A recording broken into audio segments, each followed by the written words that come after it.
Olá! Você acompanha a partir de agora os trabalhos das TVs legislativas do país. Informações e reportagens especiais produzidas no Congresso Nacional, nas Assembleias Estaduais e Câmaras Municipais. Começa agora o Parlamento Brasil.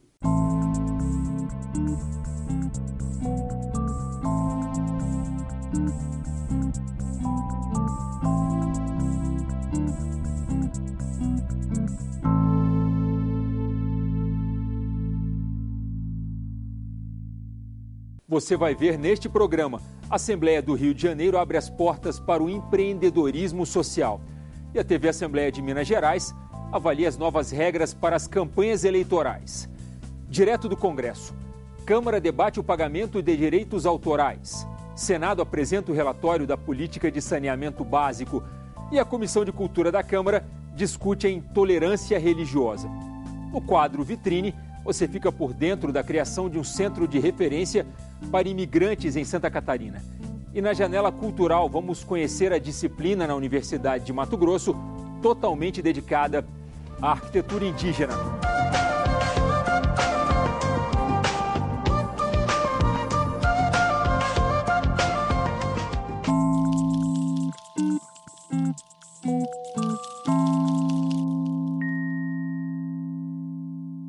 O que é um negócio social?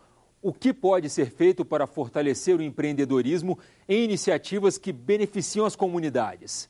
A Assembleia do Rio de Janeiro criou um grupo de trabalho para responder a essas perguntas.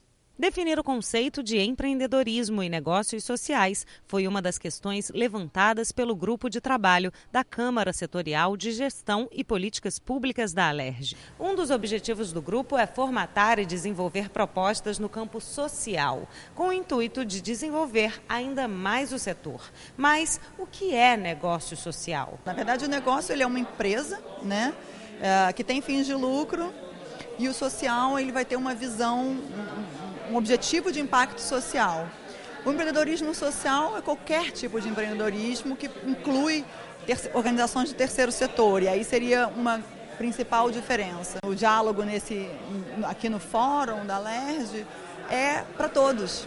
Qualquer organização, representante, empreendedor que tenha interesse em participar e tem uma atuação com foco socioambiental, está convidado para o diálogo. O grupo de trabalho foi formado justamente para identificar quais são os negócios sociais do estado do Rio de Janeiro. A gente sabe que esse é um setor que vem crescendo bastante, mas a gente ainda carece de dados a respeito dessas iniciativas, que também variam em termos de nomenclatura. Então, a gente construir nosso próprio vocabulário sobre se é negócio social, se é empreendimento social, se é, enfim, economia solidária, e saber exatamente quais são os que estão no estado do Rio de Janeiro para que a gente se fortaleça, crie uma sinergia entre esses negócios e consiga identificar quais são as fortalezas e as fraquezas desse setor.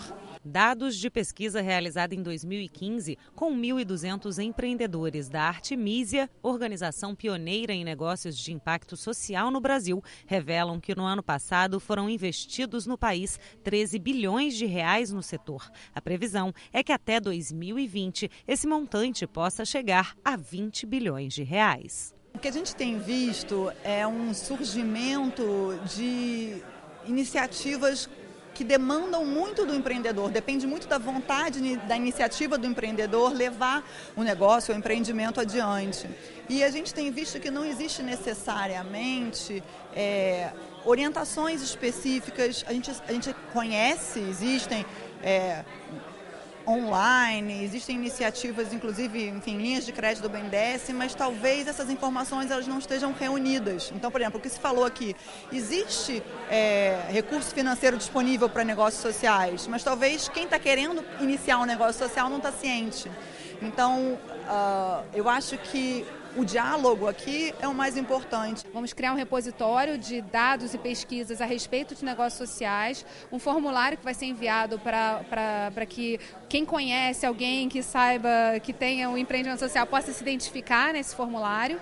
E aí a gente vai também estabelecer uma agenda de temas que vão ser tratados ao longo do ano nesse grupo de trabalho. As eleições de 2016 têm novas regras. Pela primeira vez, as empresas estão proibidas de doar dinheiro a partidos e candidatos. Mas quais serão as consequências dessa mudança no dia a dia das campanhas? É isso que você confere agora na reportagem da TV Assembleia de Minas Gerais. Candidatos e partidos gastaram mais de 3 bilhões de reais na última campanha municipal no Brasil. 90% desse dinheiro veio de empresas, segundo a Justiça Eleitoral. Com as novas regras, além do fundo partidário, dinheiro da União distribuído entre os 35 partidos brasileiros, a verba para as campanhas virá exclusivamente da doação do eleitor.